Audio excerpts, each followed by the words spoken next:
Saya akan coba share dengan waktu yang cepat. Saya tahu ini Tuhan taruh di hati saya untuk bicara hari ini. Saya bicara mengenai budaya hormat atau culture of honor. Semua bilang hormat. Pertanyaannya, are we losing the honor? Apakah generasi, apakah gereja mulai kehilangan rasa hormat? Kenapa pemerintah sampai buat undang-undang, siapa yang ngatain presiden, sampai maki-maki presiden akan ditangkap? Kenapa harus dibuat undang-undang? Kenapa harus di reinforce? Kenapa harus dibuat takut kalau orang menjadi menjelekan orang, memfitnah orang, menghina orang di Twitter, di sosial media. Kenapa harus dibuat? Karena we are losing the honor. Kita kehilangan satu budaya hormat. Kita kehilangan begitu mudah hari-hari ini. Memaki-maki presiden, memaki-maki hamba Tuhan bahkan. Mulai menjadi orang-orang yang Timotius lihat sebagai manusia akhir zaman. Saya gak akan buka ayat ini, tapi semua tahu. Semua the list bahwa manusia yang mencintai dirinya sendiri. Manusia yang gak taat sama orang tua, gak hormat sama orang tua. Manusia menjadi garang, cinta uang dan sebagainya. Yang benci agama adalah orang-orang yang lack of honor. Kehilangan rasa hormat. Bagaimana di Western world nyebut nama orang tua dengan nama itu biasa. Saya gak menyerang budaya di sini. Tapi cek yuk hari ini. Wahyu 5 ayat 13 berkata, dan aku mendengar semua makhluk di sorga, di bumi, di bawah bumi, di laut, dan semua yang ada di dalamnya berkata, bagi dia yang duduk di atas tahta bagi anak domba adalah puji-pujian, hormat, kemuliaan, kuasa sampai selama-lamanya. Katakan amin. Katakan blessing, honor, glory, power. Dan saya percaya inilah bahwa berkat, kemuliaan dan kuasa tidak bisa terjadi tanpa rasa honor yang ada pada generasi ini. Efesus 6 ayat 1 sampai 9. Ini bicara mengenai kitab bagaimana menghormati. Saya nggak akan baca semua, tapi dikatakan di sini ada beberapa orang yang disebutkan di sini bagaimana anak harus menghormati orang tua. Orang tua jangan mendukakan anakmu. Dikatakan bahwa ada anak buah dengan majikannya, dengan tuannya. Di sini diajarkan di kitab Efesus, di Paulus mengajarkan mengenai the culture of honor. Kalau kamu ingin diberkati, kalau kamu ingin panjang umur, kalau kamu ingin mendapatkan sesuatu, bahkan dalam keluarga engkau harus tahu the culture of honor. Karena seringkali keluarga, baik keluarga biologi atau keluarga dalam Kristus, gereja, ini yang dihadapi bahwa kita menjadi keluarga, tapi bukan berarti family is not familiarity. Kita menjadi keluarga bukan berarti kita menjadi, udah biasa. Saya percaya, saya di rumah saya ajar anak saya to be open. Tapi gak mungkin saya izin anak saya begitu saya ngomong apa, jangan dengerin si Andi itu bohong. Nah, gitu. Gak gue kasih duit jajan dia. Satu titik waktu saya mulai bisa panggil nama anak saya, Ines Cokro, you better listen to me. Waktu dia dengar tone saya, dia tahu dia harus pakai honor. Dia tahu papanya open, dia tahu papanya bisa diajak bercanda, diajak ngobrol. Tapi ada satu titik di mana kita gak boleh kehilangan honor. Family bukan berarti kita menjadi familiarity, menjadi begitu biasa. Dan ini yang harus kita kembalikan. Bagaimana dulu budaya hormat. Kalau pagi, selamat pagi om, tante, apa kabar? Nah anak-anak sekarang hanya matanya saya dikerja ke gadgetnya, nggak lagi mau rasa honor. Let's bring back the culture of honor. Karena penting ini, karena mempengaruhi hidup kita. Karena manusia akhir zaman mengajarkan bagaimana itu orang kehilangan rasa hormat. Bahkan Yosua berkata mengenai satu, waktu Yosua 3, 2 sampai 4, saya nggak akan baca lagi karena waktu, tapi dikatakan di situ bagaimana orang harus menjaga jarak, katakan jaga jarak. Harus 2000 hasta panjangnya. Bukan berarti di sini Oke, honor artinya kita nggak boleh dekat dengan seorang, kita nggak boleh dekat dengan gembala, kita nggak boleh dekat dengan pemimpin kita. Oh, dia harus orang yang menjadi VIP, bukan itu. Tetapi penting untuk kita, waktu kita mengikuti sesuatu, jangan terlalu dekat. Saya pernah waktu itu memimpin rombongan hampir 80 orang di Israel. Nah, masuk jalan Yerusalem yang kuno, dan di situ sangat penting untuk bisa melihat tour leaders. Nah, masalahnya banyak orang yang sudah dekat dengan tour leaders, ngobrol di situ, menjadi familiarity. Karena begitu dekat jaraknya, begitu tour leadersnya belok, dia justru bablas maju. Yang jauh di belakang, yang 20 meter, yang 40 meter, bisa lihat benderanya ke kiri. Loh, kok dia terus? Nah, ini seringkali bukan berarti kita gak boleh dekat dengan seseorang ataupun Tuhan gak mau nempel dengan kita. Tapi ada satu jarak, the distance of honor. Kita harus berikan satu space di mana di situ dia harus bertahta sebagai Tuhan. Bahwa ada sesuatu rasa hormat yang harus kita bangun dalam kehidupan kita. Ada beberapa hal yang saya ingin bagi. Yang pertama adalah honor God. Hormati Tuhan. Semua bilang Tuhan. Saya ini kangen dengan, dan saya tahu ini gereja is honoring God banget. Dengan apa? Lagunya. Waktu saya dengar banyak sekarang, anak-anak sekarang banyak sering ngali lagunya mengenai reckless love. Tuhan yang tendang batu, Tuhan yang jebol pintu untuk menyelamatkan kita. The one that leave the 99, search the one, buang 99, ambil yang satu. A good father. Saya suka lagu-lagu yang menggambarkan Yesus sebagai yang mencintai. Tapi seringkali ini, lagu-lagu ini banyak menindakbobokkan gereja dan pikir, dia biarkan aku berdosa. Waktu engkau tahu itu dosa dan engkau tetap melakukan dosa, itu adalah act of dishonor God sebetulnya. Dan penting sekali di masa-masa pandemi ini, tadi lagu-lagu yang dinyanyikan oleh Well, saya bilang this is honoring song. Worthy is your name. Aku tersungkur menyembahmu. Saya percaya disinilah Tuhan inginkan kita tidak kehilangan rasa hormat kita kepada Tuhan. Well, begitu dekatnya kita, begitu kita mencintai Tuhan, seringkali saat teduh, ada yang bilang saat teduh paling the best adalah sambil di WC begitu. Saya bukan menyerang itu, tapi saya nggak bisa tuh. Karena I have to honor God. Ya bukan berarti dimanapun kita bisa menyembah Tuhan, dimanapun. Tetapi ada satu sikap di sini. Bisa kita menjaga space of honor.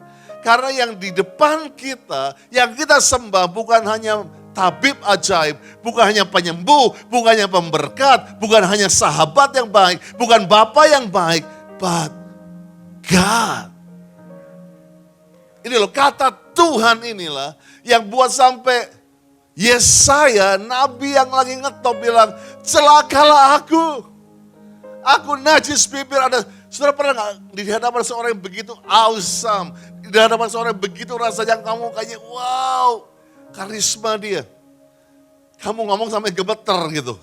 Kamu gak bisa, you just salting, kamu cuma freeze. Karena bukan kamu ketakutan. Emang ada ayat, saya gak akan baca, ada di situ, saya akan karena waktu ada ayatnya. Kamu harus melayani dengan takut dan gentar. Kata takut dan gentar ini bukan seperti anjing habis dipukulin yang ekornya ketakutan lihat tuannya. No, takut dan gentar ini kata honor. Waktu kita berhadapan dengan Tuhan, muncul di situ. Dan saya percaya ada rasa kagum, hormat, ada rasa seringkali gak layak. Inilah kenapa manusia banyak jatuh dalam kesombongan hari-hari. Karena dishonor membuat kita menjadikan diri kita Tuhan. Sama dengan Tuhan. Waktu Yesaya bilang, celakalah akulah najis bibir. Ada satu momen waktu kita bisa menghormati Tuhan. Kita tetap nol di hadapan Tuhan. Walaupun engkau jadi orang terkaya, orang terpintar, orang terpandang, ada satu sikap tetap menjadi nol. Katakan menjadi nol. Ini penting sekali untuk menjadi nol di hadapan Tuhan. Bukan berarti saya gak suka saudara sukses. Tetapi rasa hormat. Bukan orang-orang tua bilang semakin diberkati, semakin nunduk seperti padi. That's culture of honor. Bukannya semakin diberkati atau baru diberkati. Murah ya gitu ya. Gampang menghamburkan uang. Generasi ini tidak lagi punya rasa honor. Dan di masa pandemi ini sebetulnya yang sedang diuji. Waktu kita menyembah Tuhan di depan TV. Can we still honor God? Karena Tuhan yang subjek yang disembah sama di gedung ini dan di rumah saudara is the same God. Maksudnya kita pikir Tuhannya beda gitu. Sehingga saya waktu saya dulu gak bisa ke gereja hampir berapa 8 bulan waktu itu kita gak bisa ke gereja. Dan saya setiap kali saya bilang sama isi rumah saya, we have to take a bath, mandi semua. Saya gak mau toler anak-anak saya ikut kebaktian online tanpa mandi. Gak usah dress up sebagai gereja, but you have to dress nicely. Pembantu-pembantu saya semua kita kumpul di ruang tamu. We give the culture of honor. Karena bukan menjadi kebudayaan, tapi ada satu rasa hormat. Sehingga kalau kita bisa pakai rasa hormat ini. Gak perlu sampai ada worship leader baru rasakan, waduh kegentaran. Baru coba angkat tangan dan di mobil dimanapun. Engkau bisa merasakan the presence of God. Hadirat Tuhan yang luar biasa itu. Berikan tepuk tangan bagi nama Tuhan. Filipi 2, 12, 14, saya baca aja. Saudaraku yang kekasih, kamu senantiasa taat. Tetap kerjakan keselamatanmu dengan takut dan gentar. Bukan seperti waktu aku masih hadir, tapi terlebih pula sekarang waktu aku tidak hadir. Jadi bukan hanya waktu Yesus ada bisa dilihat waktu engkau rasa takut dan gentar. Atau Paulus yang sedang mengajar ini, tapi Paulus mengajar waktu aku gak ada. Justru bisa kamu lebih honor kepadaku. Tapi terlebih pula sekarang waktu aku gak hadir. Karena Allah lah yang mengerjakan di dalam kamu baik kemauan maupun pekerjaan menurut kerelaannya. Lakukan segala sesuatu dengan tidak bersungut-sungut dan berbantah-bantahan. Maliaki 1 ayat 6. Seorang anak menghormati bapaknya. Seorang hamba menghormati tuannya. Jika aku ini bapa, di manakah hormat yang kepadaku itu? Jika aku ini tuan, di manakah takut yang kepadaku itu? Firman Tuhan semesta alam kepada kamu, hai para imam yang menghina namaku. Kamu berkata dengan cara bagaimana kamu menghina namamu. Sedangkan tanya Tuhan, gimana sih aku dishonor you? Kamu membawa roti cemar ke atas mesbahku. Berkata dengan cara bagaimanakah kami mencemarkannya? Dengan cara menyangka meja Tuhan boleh dihinakan. Meja Tuhan is the space of honor. Altar Tuhan. Sehingga saya mau berkata buat para yang melayani di mimbar Tuhan. Gak perlu lepas sepatu kayak Musa. Gak perlu kamu berjalan dengan lutut. Tapi di sini. Setiap kali saya mau naik, dulu melayani puja saya bilang, Lord, I'm not worthy. Waktu kamu masih bisa deg-degan sebelum melayani. Itu rasa honor. Banyak orang, ini easy, ini gampang. Yes, kamu punya talenta, tapi ada satu titik di mana sebelum kamu naik ke tahta kudusnya, kamu bilang, I am nothing without you, Lord. Aku gak ada apa-apa ya tanpa engkau. Apapun, walaupun engkau pintar kayak apa, walaupun engkau bisa bicara depan orang, kau berhasil, kau punya pangkat, bisa gak setiap kali kau masuk ke satu hari. Tuh, izinkan rasa gak pede, karena apa? Bukan gak pintar, tapi kalau tanpa Tuhan, aku gak bisa berjalan dalam dunia ini. Dan saya percaya, waktu kita bisa honor God, gak bisa dipisahkan dengan cara kita memberi. Saya percaya seperti Amsal 3 ayat 9 sampai 10. Beberapa orang sekali ayat ini dipakai hanya untuk menakut-nakut. Tapi ini berbicara mengenai honor. Amsal 3 ayat 9 sampai 10. Muliakan Tuhan dengan hartamu, dengan hasil pertama segala penghasilanmu. Maka lumbung-lumbungmu diisi penuh sampai melimpah. dan bejana pemerahanmu akan meluap dengan air buah anggur. Saya lebih suka Message version dikatakan honor God with everything you own. Kita diminta untuk honor God. Waktu kita memberi, bukan mengenai jumlah di sini, tetapi are you honoring God or not? Apa kita menghormati Tuhan dengan apa yang kita berikan atau tidak? Give Him the first and the best. Kuncinya di sini, the best. Banyak orang dulu berargumentasi, buah sulung itu apa sih? Saya cuma bilang sama jemaat saya, udahlah, jangan bilang setengah bulan gaji, sebulan gaji, setahun gaji, tapi jangan pernah bohong pada dirimu. You know the best. Kamu tahu yang terbaik itu apa? Mungkin terbaik bukan cuma sebulan hidup kita. Banyak orang yang, wah kalau sebulan mah enteng. Tapi ada orang yang seminggu kasih gajinya juga berat loh. Apakah mereka less honor daripada orang yang kasih setahun? Enggak. Karena kamu tahu the best yang kamu bisa beri. Itulah kau menghormati Tuhan dengan memberi dengan hormat. Berikan tepuk tangan bagi nama. Yang kedua adalah honor parents. Saya harus katakan ini. Pada next generation, kepada generasi, kita mau gak mau. Kita punya biological parents, kita punya spiritual parents. Bagaimana sama menghormati mereka. Sebab itu saya selalu katakan, kalau tanpa restu orang tua, jangan menikah. Benar ataupun salah orang tuamu, Tuhan bilang hormati, honor your parents. Efesus 6 ayat 1-4. Hai anak-anak, taatilah orang tuamu dalam Tuhan. Karena haruslah demikian. Hormati ayah ibumu. Ini adalah suatu perintah, katakan perintah. Yang penting, yang nyata dari janji ini. Supaya kamu berbahagia. Panjang umurmu di bumi. Kamu, bapak-bapak jangan bangkitkan amarah dalam hati anak-anakmu. Tapi didiklah mereka dalam ajaran dan nasihat Tuhan. Saya percaya inilah yang harus kita lakukan. Mungkin your parents bukan orang yang paling perfect. Your parents bukan orang yang paling sempurna.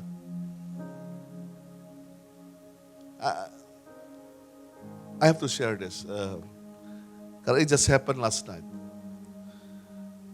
Saya sering khotbah seringkali. Saya mau di aborsi waktu saya di kandungan. Seringkali saya berkhotbah ke anak muda bagaimana saya pernah lahir tanpa kasih bapa. Orang tua saya begitu sibuk. Ayah saya belum kenal Tuhan. Sibuk dan saya mengkhotbahkan itu seperti biasa. And this is just happened last night actually. Dan saya coba tahan, saya nggak emosi. Karena Tuhan tiba-tiba suruh saya ajak makan papa mama saya tadi malam. Dan Tuhan suruh saya minta maaf sama mereka. Kenapa? Saya nggak salah apa-apa. You know, by you telling the story mengenai mereka, buruknya mereka raise you up. Apakah kamu ada rasa dishonor? Well, saya tahu saya enggak, tapi saya tahu. Mungkin waktu mereka dengar di khotbah di hari Minggu, karena orang tua saya juga datang ke gereja saya. Mungkin ada rasa tertuduh, ada rasa kok aku dulu bisa gituin anakku. Dan tadi malam saya ingat, saya dengan istri saya kita berlutut depan mereka. Saya bilang, Mom, Dad, I honor you. Dan saya mau katakan, mulai sekarang saya gak akan khotbah detail mengenai itu. Karena saya tahu, apa yang dulu buruk yang orang tua saya lakukan, itu membuat saya lebih kuat. Menjadi bapak untuk banyak, the fatherless. Dan sampai hari ini, saya menghormati ayah saya. Karena dia tahu bagaimana mengasihi saya. Dia bagaimana tahu dia tidak pernah menuduh saya, walaupun saya salah, walaupun apa.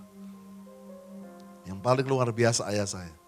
Waktu saya bekerja sebelum saya menjadi full time, saya pernah hampir membangkrutkan perusahaan keluarga saya karena saya salah hitung waktu itu.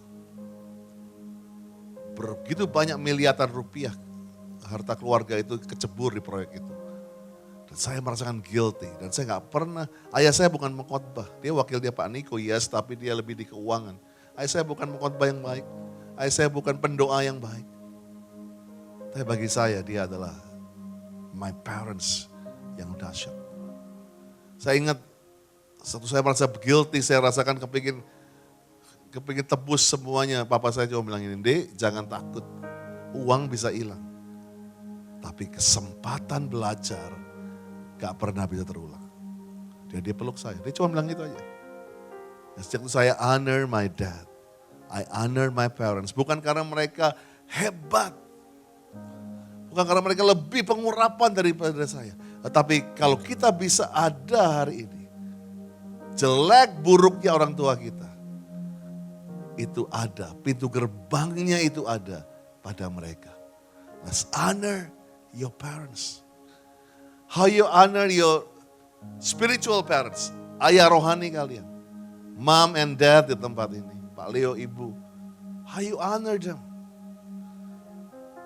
Bagaimana engkau mengasihi mereka?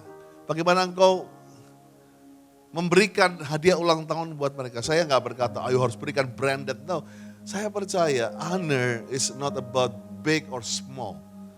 Tapi saya ingat waktu itu, bagaimana anak saya pernah berikan satu barang yang dia harus hand carry dari Amerika sendiri. Harganya nggak mahal, tapi dia harus hand carry, harus dibawa di dalam cabin karena tak bisa pecah. Gak mahal, tapi effort dia membawa hadiah itu ke saya. That's honor. Bukan mengenai mahal atau murahnya hadiah kita berikan kepada orang tua kita, tetapi rasa hormat. Dan saya percaya dalam masa-masa pandemik ini, let's honor your pastor. Saya tahu Pak Leo nggak ada di sini, tapi can you honor him untuk sekedar bertahan sebagai gembala? Saya mau katakan gak mudah di hari-hari ini untuk bertahan, tetap mau mengembalakan. Di tengah semua tuntutan, di semua kebingungan, di semua hal yang mengatur bagaimana bisa supaya rumah ini berjalan dengan baik, community ini bisa berjalan dengan baik. It's not easy. Di Amerika begitu banyak, mari Pak Niko telepon saya, begitu banyak gembala-gembala yang resign, mundur, bahkan menyerah. Dan saya percaya, rasa adar kita bukan berarti kayak nyembah depan gembala. No, gak perlu begitu. But you know, rasa adar itu adalah budaya dari dalam kita. Hormati mereka. Hormati your pastor. Kamu berikan tepuk tangan buat Pak Leo dan Ibu. I respect them, I honor them. Dan bahkan saya masuk ke ruang VIP, I was so honored. Saya gak pernah lihat ada di meja makan ada foto saya. Bahkan di rumah pun gak ada foto saya di meja makan. Tapi ditaruh foto saya, ditaruh, ditata dengan bunga-bunga Pastor Andy. Wow, saya bilang, I'm so honored. Bahkan mau makan di meja makannya aja saya gak tega begitu kan. Karena I'm so honored. So, saya percaya kalau ini menjadi budaya kita untuk bisa menghormati satu dengan yang lain. Dan saya percaya itulah yang paling penting.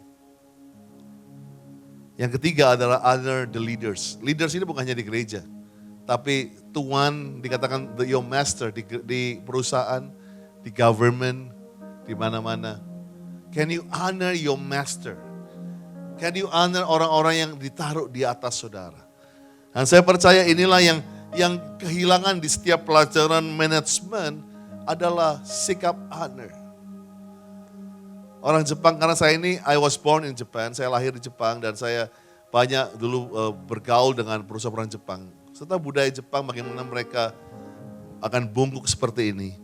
Dan semakin orang yang dihormati itu belum menaikkan badannya, dia harus makin tunduk. Saya ingat saya pernah hampir encok karena itu presiden direktur, dia gak pernah naikin badan, dia tetap terima kasih, saya boleh diajak makan, segala macam. Jadi selama dia bungkuk, saya harus makin bungkuk, dia semakin bungkuklah kita. But when I think about it, kalau kita punya budaya seperti ini, among leaders, gak lagi awas ya lu ambil gereja gua, lu ambil jemaat gua. Let's honor each other.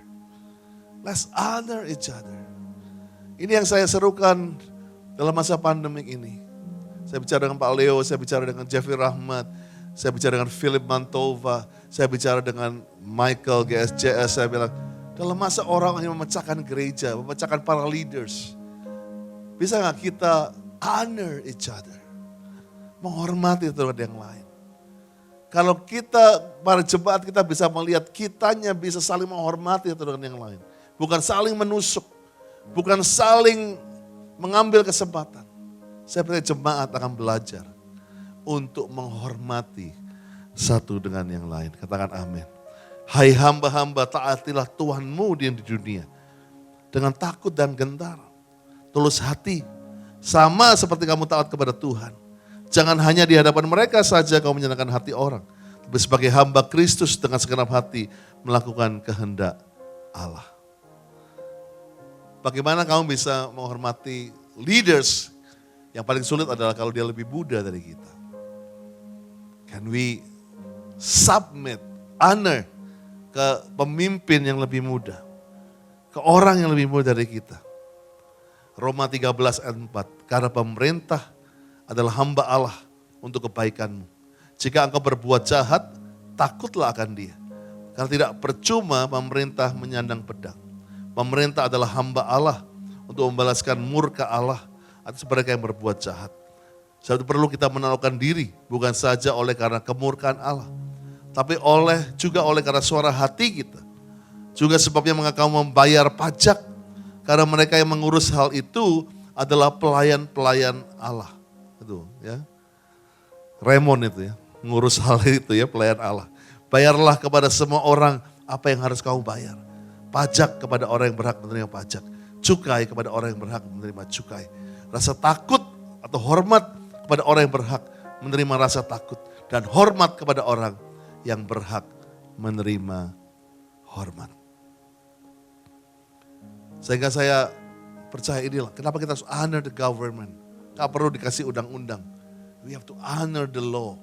Karena sikap daripada kita. Dan yang keempat, honor others. Tadi honor God, honor your parents, honor leaders. Sekarang satu dengan yang lain. Honor others. Roma 12 ayat 10. Kamu saling mengasihi sebagai saudara, saling mendahuluilah dalam memberi hormat.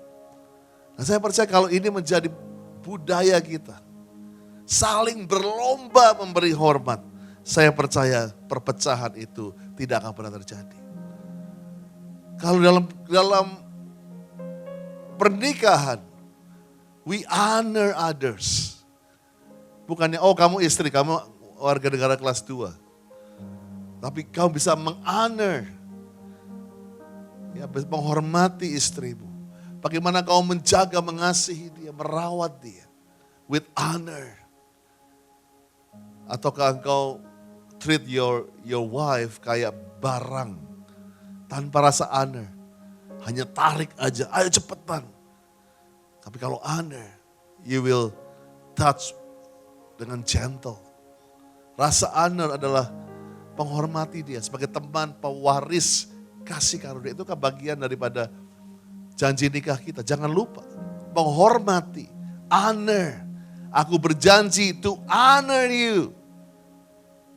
Makanya kenapa sekarang banyak perceraian begitu kayak gampang. Orang cerai gampang. Hamba-hamba Tuhan cerai gampang. Saya ngomong saat ini, saya ketemu dengan seorang hamba Tuhan. Berapa minggu yang lalu bilang, well mungkin cerita gue harus cerai deh. What? What if it can happen to pastors? Bisa happen juga ke kita. So, belajar untuk honor others. Menghormati yang kiri kanan, menghormati orang-orang yang di sekitar kita yang sejajar dengan kita. Dikatakan Ibrani 13 ayat 4, hendaklah kamu semua penuh hormat terhadap perkawinan. Janganlah kamu mencemarkan tempat tidur, sebab orang-orang sundal dan berzina akan dihakimi Allah. Dan yang kelima yang terakhir, yuk kita pakai berdiri sama-sama. Bisa kita seperti Yesus yang mengajarkan, let's honor the lost. Waktu kita bisa menghormati orang-orang yang hilang. Setiap orang yang masuk mungkin tempat ini Tuhan kirimkan orang-orang yang terhilang. Orang-orang yang gak punya Tuhan, gak punya kasih. Jangan dilihat sebelah mata, tapi honor them. Seperti dikatakan di Matius 25 ayat 34. Raja itu berkata kepada mereka yang di sebelah kanannya, mari hai kamu yang diberkati oleh Bapakku, terimalah kerajaan yang telah disediakan bagimu sejak dunia dijadikan. Sebab ketika aku lapar, kau memberi aku makan. Ketika aku, ini Tuhan ya, haus, kau memberi aku minum. Ketika aku seorang asing, kau memberi aku tumpangan. Ketika aku telanjang, kau memberi aku pakaian. Ketika aku sakit, kamu melawat aku. Ketika aku di dalam penjara, kamu mengunjungi aku. Maka orang-orang itu, orang benar itu menjawab dia, katanya, Tuhan, kami gak pernah lihat engkau lapar. Gimana cara kami memberi engkau makan? Haus, kami memberi engkau minum. Bila mana kami melihat engkau sebagai orang asing, kami melihat engkau tumpangan, telanjang, beri engkau pakaian. Bila mana kami melihat engkau sakit dalam penjara dan kami mengunjungi engkau, kapan Tuhan? Raja itu menjawab mereka, aku berkata kepadamu, sesungguhnya segala sesuatu yang kamu lakukan untuk salah seorang dari saudaraku yang paling hina ini, kamu telah melakukannya untuk aku. So, saya percaya this is the culture of honor yang harus kita kembalikan. Sehingga kau di ujung-ujung bukan hanya God, bukan hanya parents, bukan hanya leaders, bukan hanya others, bukan hanya the lost, but we choose to honor everyone. Everyone. Yang gak seagama pun, honor them. Dan kalau saya percaya ini kita bisa kembalikan ke Indonesia, the culture of honor. Bagaimana dulu orang-orang Indonesia selalu, kamu duluan, kamu duluan, kamu duluan. Orang Indonesia sangat honor with smiles, dengan hospitality. Yuk kita kembalikan Indonesia with the culture of honor. Tapi jangan lupa, itu harus mulai dulu dengan bisa honor God. Honor your parents. Setelah ini mungkin kau udah lama ngajak makan siang orang tuamu, give them call. Bilang, Pa, Ma, yuk makan siang bareng. I want to honor you. Apapun mungkin kau bisa berikan sesuatu yang mereka butuhkan.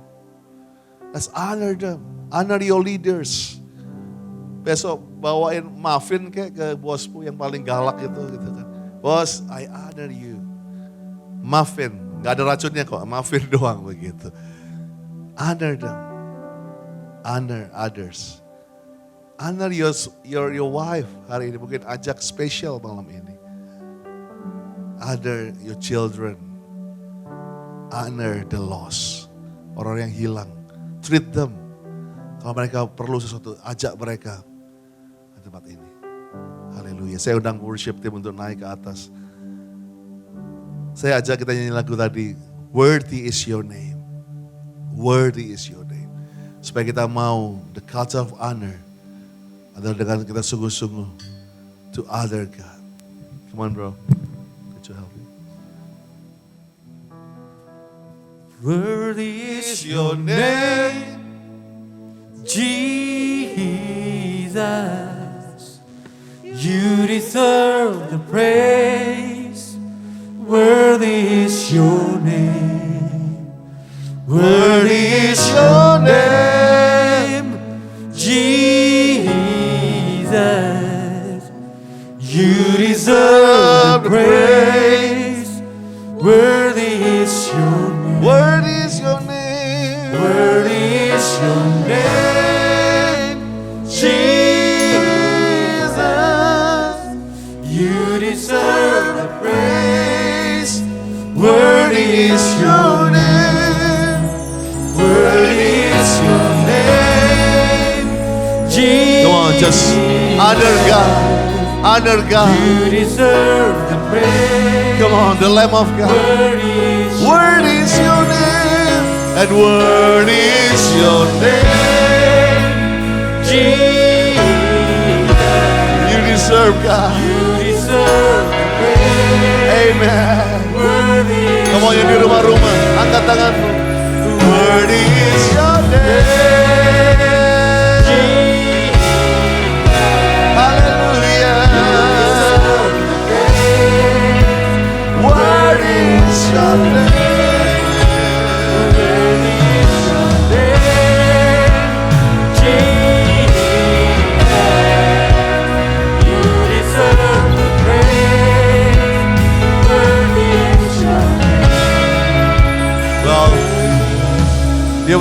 mulai dengan simple.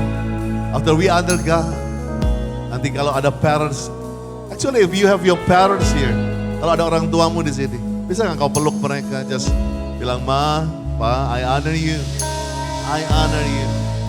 Well, if you don't have biological, you have spiritual parents. Kamu punya Pastor Lewi, punya ada Ibu Leo di sini, just come to them, bilang, I honor you, I honor you, I honor you. Nah, jangan lupa samping kamu, istrimu, suamimu, gandeng dia, I honor you, I honor you. Aku hormati engkau untuk menjaga-jaga dalam kehidupanku.